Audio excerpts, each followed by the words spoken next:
একজন স্ট্রাইকার লাগবে যে হবে যে 10 ম্যাচে 4-5টা করে গোল করবে এরকম একটা। কিন্তু রাকিব কিন্তু একজন উইঙ্গার হিসেবে যে ডিফেন্সিভ কাজ আছে এবং মিডফিল্ডের যে কাজ আছে সেটা হচ্ছে এত সুনিপুণভাবে করে, সেই স্ট্রেট আপ চয়েস আমাদের একাদশে। আমাদের সেন্ট্রাল এরিয়ায় মিডফিল্ডে দীর্ঘদিনের সমস্যা ছিল, তো ওইটা কিন্তু আমরা পার হয়ে আসছি।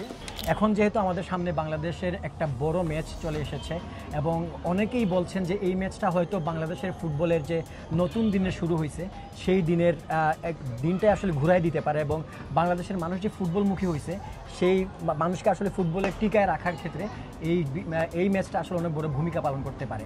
আসলে আপনি যদি আমাদেরকে বলেন বাংলাদেশ সিঙ্গাপুর ম্যাচটা নিয়ে আসলে বাংলাদেশের সম্ভাবনা কতটুকু বা স্কোয়াড কেমন হইতে পারে এবং বাংলাদেশের স্ট্রেংথ এবং উইকনেস এবং সিঙ্গাপুরের স্ট্রেংথ এবং উইকনেস এই বিষয়গুলো নিয়ে যদি আপনি আমাদের সাথে একটু কথাবার্তা বলেন। এইটা সত্যি যে ম্যাচটা একটা গুরুত্বপূর্ণ ম্যাচ আমাদের ইতিহাসের বলি বা সাম্প্রতিক ইতিহাসের বলি। আমি এখনও বলবো না যে এটাই নির্দিষ্ট একটা ম্যাচ যেটা ঘুরিয়ে দিবে, সামনে আরও কিছু ম্যাচ আসবে। আমার বলার অর্থটা হচ্ছে এই যে আমরা এখন আমি মনে করি যে একটা ইন্টারিম পিরিয়ডে আছি। আমি মনে করি যেসব প্লেয়ার আসতেছে হামজা সহ, তো এটা পূর্ণতা পাবে যদি আমরা একটা ভালো অ্যাটাকিং মিডফিল্ডার, যেটা কিউবা ইনশাল্লাহ আসবে, সাথে সামনে আরও কিছু প্লেয়ার আমরা দেখবো, ওর নামগুলো আমরা পরে নেই বা যেখানে। আরেকটা হচ্ছে একটা স্ট্রাইকার লাগবে, আসলে একজন স্ট্রাইকার লাগবে, সেটা মানে যে কিনা এরকম একটা যে হবে যে 10 ম্যাচে 4-5টা করে গোল করবে এরকম একটা সামর্থ্যের একজন স্ট্রাইকার লাগবে, তাহলে এটা পূর্ণতা পাবে। এবং আমি বলবো যে সেই নতুন যে সময়ে পরিপূর্ণভাবে আমরা প্রবেশ করতে পারবো। তো আমি বলবো যে এখন একটা ইন্টারিম সময় আছি, ভালো খেলা নিশ্চয়তা আছে, রেজাল্টের কিছুটা নিশ্চয়তা আছে, সব কিছু মিলেই। এটা হচ্ছে আমার প্রথম কথা এটা নিয়ে। আর বাংলাদেশ দলের স্কোয়াড নিয়ে যদি বলি, যে সন্দেহ নেই যে Hamza Chowdhury premier league championship মিলে খেলে, সে সমিত সোম আছে কানাডিয়ান প্রিমিয়ার লিগ।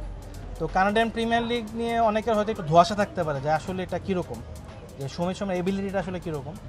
তো কানাডা প্রিমিয়ার লিগ হচ্ছে এটা তো কানাডার সেকেন্ডারি হিসেবে গণ্য হয়, কারণ একটু ইউনিক ওদের ফুটবল স্ট্রাকচারটা।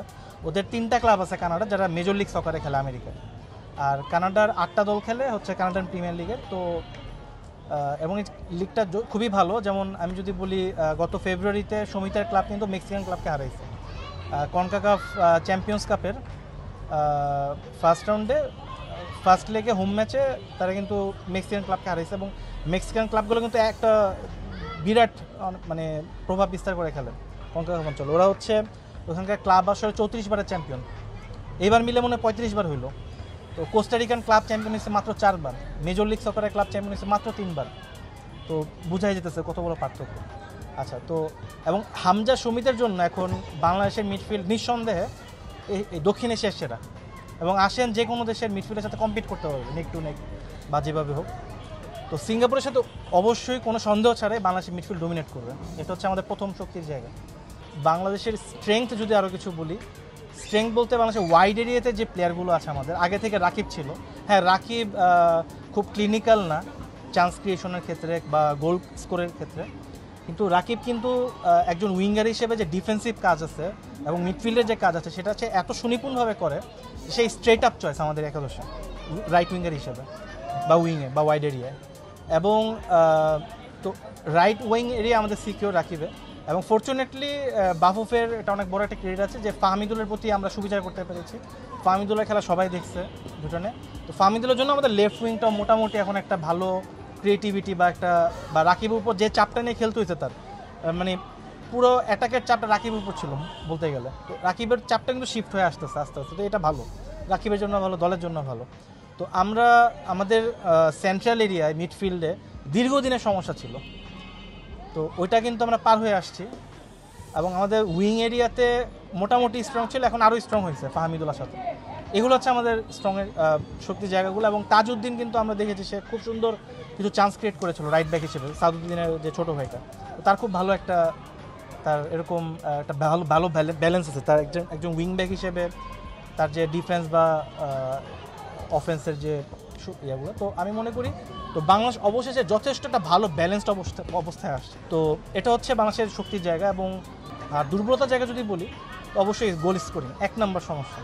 গোল স্কোরার নেই নির্ভরযোগ্য। এখন আমরা হামজা সমিতের জন্য ঠিক আছে আমরা বলতে পারি যে একটা ম্যাচ চিন্তা করলে হ্যাঁ জিততেও পারি, আবার লং টার্মে চিন্তা করলে আসলে তেমন সুবিধা করা যাবে না, কারণ ভারতে তাকে দেখেন ভারত সাফার করতেছে, এক বছরে তারা 12-13 ম্যাচ জিতে নেয়। তারপর তারা ছেত্রীকে ফিরাইছে, ফেরানোর পর মালদ্বীপকে হারাইছে যেখানে 2 বছর ঘোরা ফুটবল নাই, কিন্তু বাংলাদেশের সাথে আবার আটকে গেছে। তো ছেত্রীরও একটা লিমিটেশন আছে, বয়স হয়েছে, এত সহজ না, কিন্তু তারা কিন্তু ছেত্রীকে ফিরে আনতে বাধ্য হয়েছে, কারণ তাদের স্কোরার নেই। সিঙ্গাপুরে আসতেছি, হংকংয়ে কিন্তু 5 জন প্রবাসী বা ন্যাচারালাইজড স্কোরার স্ট্রাইকার ফরওয়ার্ডের প্লেয়ার আছে, 5 জন হংকংয়ে। এবং আমি মনে করি যে যখন ছেত্রী ছিল না, হংকং ক্লিয়ার ফেভারিট ছিল গ্রুপে টপ করার জন্য। ছেত্রীর সাথে এখন আমি হংকং আর ইন্ডিয়াকে কাগজে কলমে, আমি অবশ্যই আশা করি বাংলাদেশ যেন কোয়ালিফাই করে, তবে কাগজে কলমে আমি বলবো যে হংকং আর ভারতই আগানো আছে গ্রুপটা টপ করে এশিয়া কাপে কোয়ালিফাই করার জন্য। থাইল্যান্ডের সাথে ভারতের ম্যাচ কিন্তু যথেষ্ট 50-50 ম্যাচ হয়েছিল। থাইল্যান্ড জিতেছে কিন্তু ভারতের 50-50 ম্যাচ, কারণ ভারতের আরও ভালো ব্যালেন্স আছে। ওদের ফরওয়ার্ডও যেমন আছে স্কোর করার মতো, ওদের কিন্তু টোটাল ওভারঅল যে পার্ক ব্যালেন্সও আছে। বাংলাদেশ ওদিকে মোটামুটি আগাচ্ছে, মাত্র শুরু হয়েছে, আরও কিছু কম্বিনেশন দেখা বাকি। আমাদের একটা ভালো কোচ দরকার সবাইকে একসাথে আরও ভালোভাবে গাঁথার জন্য।